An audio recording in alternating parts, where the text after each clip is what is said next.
Political news, sports news, crime news કે તમારા રાજ્યના સમાચાર, હવે દરેક ખબર પર રહેશે અમારી નજર. ગુજરાતનો સર્વશ્રેષ્ઠ ન્યૂઝ ચેનલ.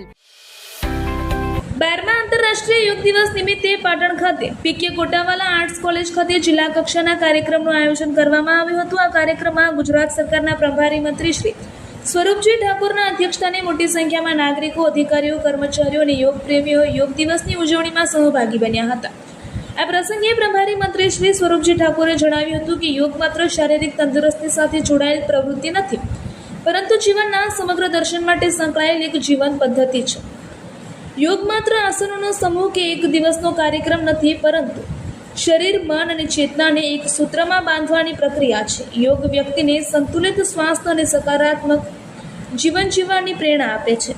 તેમણે જણાવ્યું હતું કે આ વર્ષનો આંતરરાષ્ટ્રીય યોગ દિવસ વિશેષ મહત્વ ધરાવે છે, કારણ કે સમગ્ર વિશ્વ આજે 12મો આંતરરાષ્ટ્રીય યોગ દિવસ ઉજવી રહ્યું છે અને સાથે જ વડાપ્રધાન શ્રી નરેન્દ્રભાઈ મોદીના સેવા, સુશાસન અને જનકલ્યાણના 12 વર્ષ પૂર્ણ થઈ રહ્યા છે.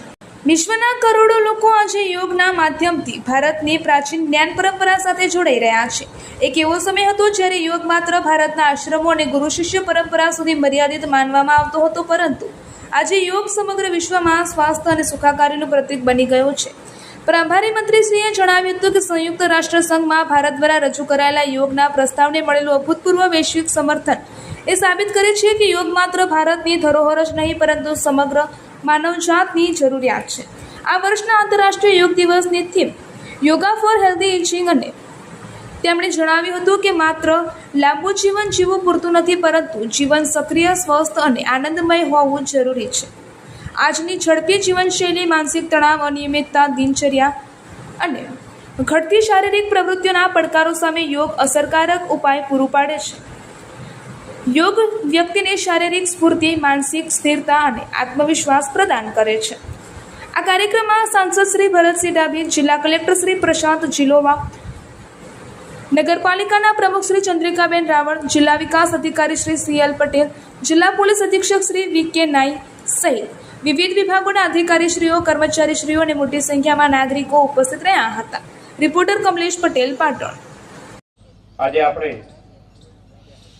12મો આંતરરાષ્ટ્રીય યોગ દિવસ આપણે મનાવી રહ્યા છીએ. આજે આપણે સૌ એક એવા ઉત્સવની ઉજવણી કરવા માટે ભેગા થયા છીએ જે માત્ર શરીરની તંદુરસ્તી સાથે જોડાયેલો નથી, પરંતુ જીવનના સમગ્ર દર્શન સાથે જોડાયેલો છે. યોગ માત્ર વ્યાયામ નથી, યોગ માત્ર આસનનો સમૂહ નથી, યોગ માત્ર એક દિવસનો કાર્યક્રમ નથી. યોગ એ જીવનને યોગ્ય રીતે જીવવાની કળા છે. યોગ એ શરીર, મન અને ચેતનાનો એક સૂત્રમાં બંધવાની પ્રક્રિયા છે. મિત્રો, આ વર્ષનો આંતરરાષ્ટ્રીય યોગ દિવસ વિશેષ મહત્વ ધરાવે છે, કારણ કે વિશ્વ 12મો આંતરરાષ્ટ્રીય યોગ દિવસ ઉજવી રહ્યું છે અને સાથે જ વડાપ્રધાન શ્રી નરેન્દ્રભાઈ મોદી સાહેબના સેવાના અને સુશાસનના 12 વર્ષ પણ પૂર્ણ થઈ રહ્યા છે. એટલે આજનો દિવસ ભારત માટે ગૌરવનો, વિકાસનો દિવસ છે. વિશ્વના કરોડો લોકો આજે યોગના માધ્યમથી ભારતની પ્રાચીન જ્ઞાન પરંપરા સાથે જોડાઈ રહ્યો છે. એક સમય હતો જ્યારે યોગ ભારતના આશ્રમ, ગુરુ શિષ્ય પરંપરા અને આધ્યાત્મિક સાધના સુધી મર્યાદિત માનવામાં આવતો હતો, પરંતુ આજે યોગ વિશ્વના ખૂણે ખૂણે પહોંચ્યો છે.